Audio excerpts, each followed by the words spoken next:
네. 우리 광고부터 제가 은혜를 너무 많이 받아가지고 말씀을 전할 때 은혜 받을 수 있을까 지금 걱정입니다. 그래도 말씀 전할 때 은혜로 많이 받으시길 바랍니다. 23년 12월 24일에 이런 신문의 기사가 올랐습니다. 동네 카페에 자고 나면 사라지더라. 하루 34곳 폐업 역대 최다. 이런 제목이 실렸습니다. 23년 기준으로 보면 카페 폐업이 11,450곳으로 역대 최다였습니다. 2020년 이후에 오픈한 카페 4곳 중 한 곳이 망했다는 것입니다. 여기에 계신 성도님들, 커피를 안 좋아하는 사람보다 좋아하시는 분들이 참 많을 거라고 생각합니다. 그 향과 쌉쌀한 맛, 그리고 산미를 더해준다면 정말 좋은 커피가 되겠죠. 갑자기 또 커피가 또 생각나지 않습니까? 그렇다면 이 카페만 이럴까요? 아니요, 요즘 대학가 거리에 보면 빈 상가들이 너무나 많다고 합니다. 실제로 보기도 했습니다. 이제 점점 이렇게 폐업하는 가게들이 늘어날 것입니다.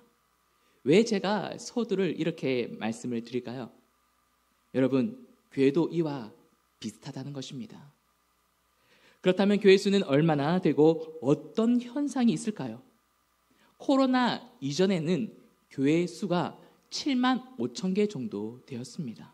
그러나 코로나 이후에 교회 수는 1만 개에서 1만 5천 개 정도가 사라지고 대략 6만 5천 개에서 6만 개 정도가 남아있다고 합니다. 교회가 왜 이렇게 되었을까요? 한국 리서치 여론 속의 여론의 발표에 보면 2024년 기준으로 종교인식조사에서 한국 사회의 기독교 호감도는 35.6점으로 세 종교보다 두 종교보다 안 된다고 합니다. 불교는 51.3점, 천주교는 48.6점으로 한참 못 미친다는 조사 결과가 나왔습니다. 지금 이 기독교는 심각한 위기 속에 있음을 알 수 있습니다. 그렇다면 이 위기 속에서 다음 세대는 어떨까요? 지금 현재 한국의 출산율은 최악입니다. 세계 최저의 출산율을 보이고 있습니다. 한 국가가 유지되기 위해서는 2.1명이 출산이 되어야 됩니다. 그런데 우리 한국은 0.75명입니다. 저출산 문제에서 이제는 노동력이 감소하는 것과 비례해서 고령화가 가속화되고 있습니다. 이러한 현상으로 다음 세대들이 짊어져야 하는 부담감은 증가할 것입니다. 그리고 무엇보다 세대 간의 갈등은 전 세계적으로 우리 한국이 높습니다. 영국에서 한국을 연구하는 학자의 논문에 의하면 한국은 100년간의 빠른 성장을 보였고 경제 대국으로 올라섰다고 말합니다. 그러나 성장과 더불어 수명이 늘어나면서 중조할아버지, 중조할머니, 할아버지, 할머니 세대, 그리고 아빠, 엄마의 세대, 그리고 지금 현재 세대 총 4대가 함께 살아가는 국가가 한국이라면서 각 세대 간에 많은 갈등이 있는 국가라고 말하고 있습니다. 기독교 안에서도 세대 간의 갈등이 있습니다. 이유도 다양합니다. 윗세대와 아랫세대가 대화가 어렵다. 그리고 협업이 어렵다. 생각과 이해가 어렵다고 말합니다. 그래서 세대 간의 차이를 극복하지 못하고 갈등을 넘어서지 못해서 외면하거나 아니면 교회를 떠나는 경우가 많아졌습니다. 이러한 위기 속에 이제는 우리가 부르는 이 다음 세대가 다른 세대라고 부를 수밖에 없는 현실이 되었습니다. 이 위기 속에 그럼 우리는 어떻게 해야 다른 세대가 아닌 다음 세대가 될 수 있을지 오늘 말씀을 통해 함께 깊이 생각해 보는 시간 되기를 소망합니다. 여기 있는 우리 여러분들은 다음과 다른, 이 서로 뜻이 다르다는 것을 다 아실 것입니다. 다르다는 것은 비교가 되는 두 대상이 서로 같지 아니하다는 뜻입니다. 그렇다면 다음은 무엇입니까? 이번 차례 바로 뒤에 이어지는 것을 말합니다. 서로 의미가 다릅니다. 이 의미를 생각하면서 말씀에 들어가겠습니다.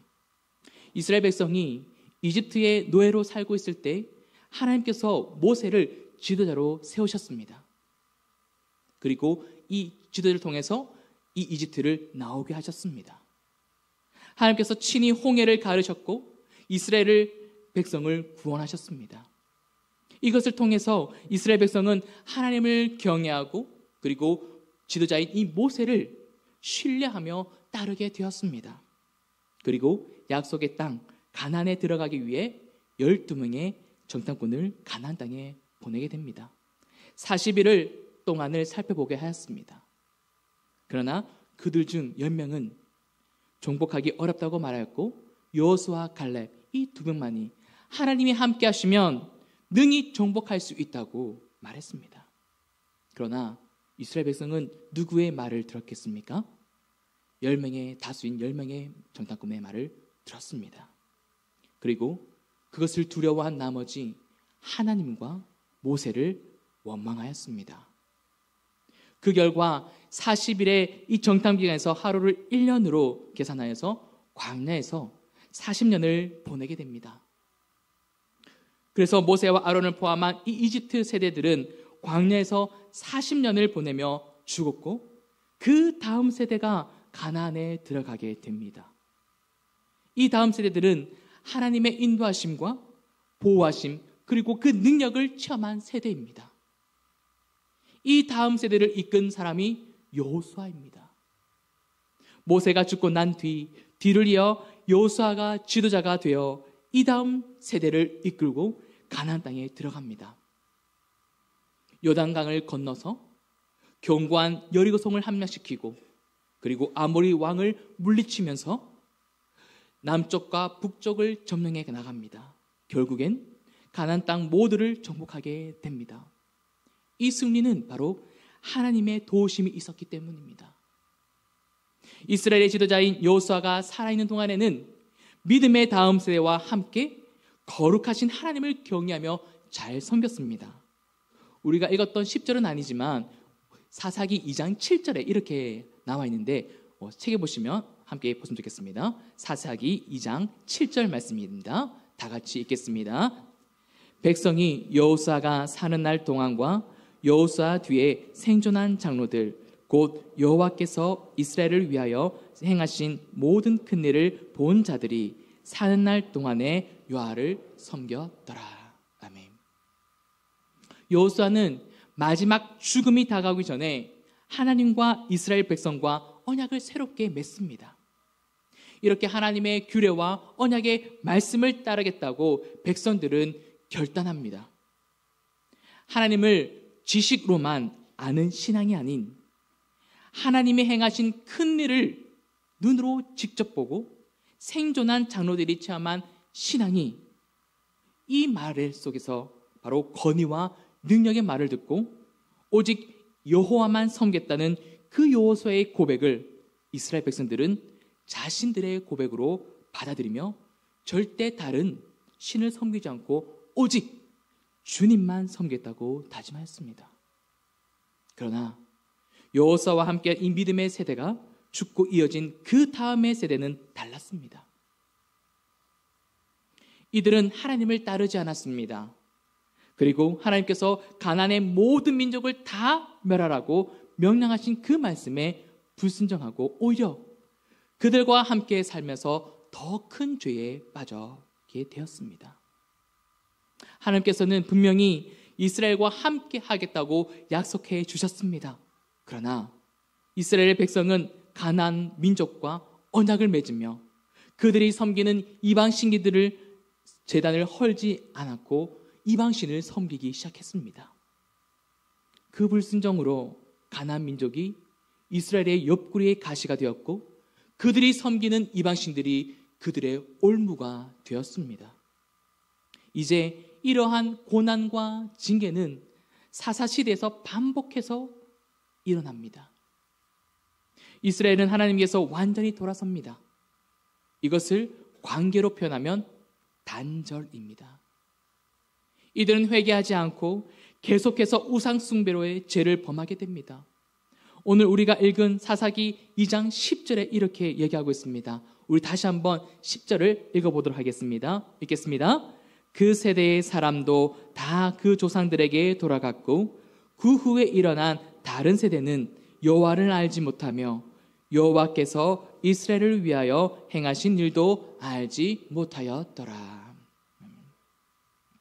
모세로부터 여호수아에 이르는 세대는 믿음의 다음 세대였지만 여호수아가 죽고 난 이후의 세대는 다음 세대가 아닌 다른 세대라고 말씀하고 있습니다. 대부분 영어 성경에서는 next generation, 다음 세대가 아닌 another generation, 다른 세대라고 번역하고 있습니다. 새 번역에서는 이렇게 말합니다. 화면에 보시면 나와 있는데 함께 읽어보도록 하겠습니다. 새 번역 성경 사사기 10장입니다. 그 세대의 사람들도 모두 죽어 조상들에게로 돌아갔다. 그들이 죽은 뒤에 새로운 세대가 일어났는데 그들은 주님을 알지 못하고 주님께서 이스라엘을 돌보신 일도 알지 못하였다. 이 새로운 세대, 즉 다른 세대는 주님을 알지 못하고 주님께서 이스라엘을 돌보신 일도 알지 못했다고 합니다. 왜 이 믿음의 다음 세대가 아닌 정말 하나님을 알지 못하는 다른 세대가 되었을까요? 아까 전에 읽었던 본 말씀처럼 첫 번째는 하나님을 알지 못했기 때문이었습니다. 하나님을 알지 못하는 세대는 다를 수밖에 없습니다. 이들은 하나님을 만나지도 하나님을 경험하지도 체험도 없는 세대입니다. 이 세대들은 하나님을 믿지 않고 이방신을 섬겼습니다. 두 번째는 하나님께서 이스라엘을 돌보신 일도 알지 못했기 때문입니다. 사사기에서 말하는 이 다른 세대는 하나님의 말씀을 모르는 세대입니다. 이들은 하나님을 알지도 말씀을 모르는 다른 세대가 되어 버렸습니다. 400년 동안 노예로 살던 이스라엘 백성들은 이제 가나안 땅에 들어와 자유를 갖게 되었습니다. 그래서 이 백성들은 자유민이 되었기 때문에 이제 스스로 자신의 정체성을 선택해야 했습니다. 그 선택이 무엇이었습니까? 하나님의 말씀은 불편해서 지키기 힘들기 때문에 지키기 쉬운 이방신을 섬겨야 하는 마음을 갖게 되었습니다. 그래서 이 세대는 결국 다른 세대가 되어버린 것입니다. 그렇다면 현재 우리는 어떠합니까? 이처럼 다른 세대입니까? 아니면 믿음이 이어지는 다음 세대입니까? 지금 여기에 있는 유치부, 초등부, 우리 청소년부, 저와 부모님 세대와는 전혀 다른 세대입니다. 심지어 이 애들을 보고 새로운 종족이 탄생했다고 말합니다. 그래도 저와 부모님 세대는 호모 사피엔스라고 말할 수 있습니다. 호모는 사람을 뜻하고 사피엔스는 슬기로운을 뜻합니다. 합치면 슬기로운 사람입니다. 그렇다면 지금의 세대는 뭐라고 부르는지 아십니까? 스마트폰과 함께한 데서 포노 사피엔스라고 부릅니다. 이들은 모든 것을 스마트폰으로 해결합니다. 은행 결제부터 쇼핑, 정보 등 모든 삶이 이 스마트폰으로 해결할 수 있습니다. 심지어 챗 GPT AI를 통해서 나의 고민과 힘든 일을 어떻게 해결할 수 있는지를 물어보고 해결한다고 합니다. 이런 이들을 우리는 어떠한 세대라고 불러야 할까요? 사사시대처럼 다른 세대처럼 하나님을 알지 못하는 세대라고 불러야 할까요? 교회는 다니는데 하나님을 만난 경험도 없고 체험도 없습니다. 교회는 다니지만 살아계신 하나님을 믿지 않습니다. 대부분 모태신앙으로 살아와서 예배의 분위기와 기독교의 언어에도 익숙합니다. 하나님은 살아계시다고 늘 알아왔습니다. 그러나 정작 그 삶을 들여다보면 세상과 전혀 다르지 않는 삶을 사는 이 모습이 정말 다른 세대는 아닐지요. 아이들에게 교회를 다니는 이유를 물어보면 그냥 부모님이 가라고 하셔서 다닌다는 아이들이 대부분입니다. 하나님을 믿는다고 하는데 정작 복음을 모르는 아이들이 너무나 많습니다. 우주 만물을 창조하신 하나님을 믿는 것보다 과학을 더 믿고 신뢰하는 아이들이 많습니다. 그래서 창조주 하나님께서는 외아들 예수 그리스도를 이 땅에 보내십니다. 육신을 입으신 우리 주님께서 우리 죄를 위하여 십자가에 죽으심과 그리고 부활하신 것이 이들의 세대에는 과학적으로 증명되지 않으니 신뢰할 수 없다고 말합니다. 예수님을 나의 구원자시며 나의 주인으로 고백하지도 않습니다. 이렇게 성경에 대해 신뢰하지 않고 관심 없는 세대, 즉 복음을 모르는 세대가 바로 다른 세대입니다. 그렇다면 다른 세대가 되지 않고 믿음의 다음 세대로 이어지려면 어떻게 해야 할까요? 먼저 부모님께 말씀드리고 싶습니다. 신앙교육의 시작은 교회가 아니라 가정입니다. 부모로서 나는 자녀들에게 신앙의 모범을 보여주었나? 내가 어떻게 하나님을 알게 되고 예수님을 영접했는지 우리 자녀들에게 이야기해 준 적이 있었나? 그것을 돌아보면 좋겠습니다. 우리는 다음 세대를 위해 깊은 관심을 가져야 합니다. 주일 예배 자리에 갔는지 안 갔는지 체크하는 것이 관심이 아니라 아이들이 무엇을 하고 있는지 그리고 어떠한 신앙을 가지고 있는지 살펴보는 것이 진짜 관심입니다. 여기 계신 부모님들 그리고 성도님께 꼭 부탁드리고 싶습니다. 유치부, 초등부, 청소년부, 싱글 목장인 우리 청년부 행사가 있다면 직접 찾아와 주시고 격려해 주십시오. 그냥 방해될까 봐 찾아받지 않았다고 말씀해 주시지 마시고 그런 행사들이 있다면 우리 모든 성도님께서 깊은 관심으로 찾아와 주십시오. 전혀 방해되지 않습니다. 우리 부모님들과 우리 성도님들이 다음 세대에 관심을 가지고 사랑을 표현해 줄 때 그 사랑을 보고 경험하면서 하나님의 사랑도 알아가게 되는 것입니다. 하나님의 사랑을 알아갈 때 그때 우리 아이들은 복음을 받아들일 수 있습니다. 바로 이것이 신앙의 계승이며 신앙교육입니다. 부모님께서 먼저 주님을 만나시고 그리고 경험하시고 체험하셔서 나의 하나님은 이러한 하나님이다. 자녀들에게 말해 주십시오. 부모가 먼저 하나님이 어떠한 하나님인지 알아야 자녀들에게도 말해줄 수 있지 않겠습니까? 그런데 자녀의 신앙교육을 애를 쓰고 또 애쓴다 해도 뜻대로 되지 않고 오히려 탈선하는 아픔을 겪을 때도 있습니다. 부모님들이 아무리 호소력 있게 말을 해도 우리 자녀들에게는 잔소리밖에 들리지 않을 수 있습니다. 오히려 변화시키기 어려울 수 있습니다. 그러나 포기하지 마십시오. 그리고 자녀들을 위해 먼저 삶으로 보여주고 눈물로 기도하면 하나님께서는 분명히 부모님의 기도를 들으십니다. 자녀들은 그런 부모의 모습을 통해서 진정한 복음이신 예수님을 알게 될 것입니다. 하나님은 이러한 자녀들을 세상을 이끌 주인공으로 삼아 주실 것입니다. 지금 어느 시대보다 신앙교육을 통한 믿음의 다음 세대로 이어지는 힘든 때입니다. 이 어렵고 힘든 때에 신앙이 잘 전수된다면 하나님의 역사는 오히려 더 크게 일어날 수 있습니다. 이것을 기억하시면서 다음 세대를 위해서 기대해 주십시오.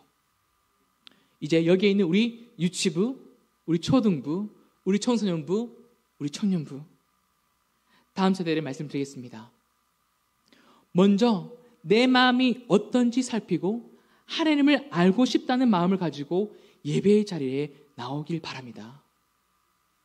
다른 세대처럼 하나님을 알고 싶지도 않고 지금은 부모님 때문에 어쩔 수 다니지만 이제 대학에 가기만 하면 난 안 다닐 거야.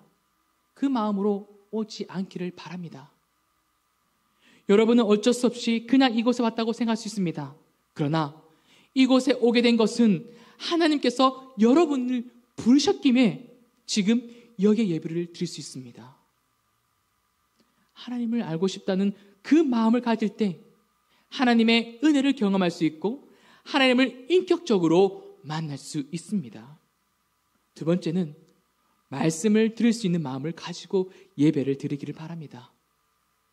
말씀을 들을 때 성령께서 여러분의 마음을 지켜주시고 올바른 신앙을 갈 수 있도록 도와주십니다. 여러분, 지금 이곳에 공기를 볼 수 있습니까? 눈으로 보이지 않지 않습니까? 눈에 보이지 않지만 우리가 이 공기가 있다는 사실을 알고 호흡하고 살아가는 것을 통해 알 수 있지 않습니까?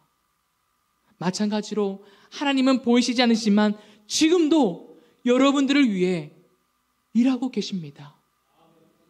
다른 세대가 아닌 믿음의 다음 세대가 될 수 있도록 우리의 마음을 지키고 계십니다. 이 신실한 하나님을 신뢰하며 나아갈 때 믿음의 세대인 여러분을 일으키시고 세우시고 사용할 것입니다. 사랑하는 우리 다음 세대와 성도 여러분, 다음 세대도 세월이 지나면 지금의 부모 세대가 될 것입니다. 지금 다음 세대들에게 믿음을 잘 계승하는 것이 이들이 부모 세대가 될 때 어떤 힘듦과 어려움이 있더라도 흔들리지 않는 굳건한 믿음으로 나아갈 수 있습니다. 이 다음 세대들은 우리 부모 세대를 통해서 믿음이 자랄 수 있습니다. 시간이 흘러 다음 세대가 부모 세대가 될 때 지금 우리 부모 세대는 천국을 준비하는 세대가 됩니다. 결국엔 다음 세대들은 부모 세대에 떠올리면서 그 믿음을 계승하게 될 것입니다. 그렇게 부모 세대가 잘 걸어가야만 합니다.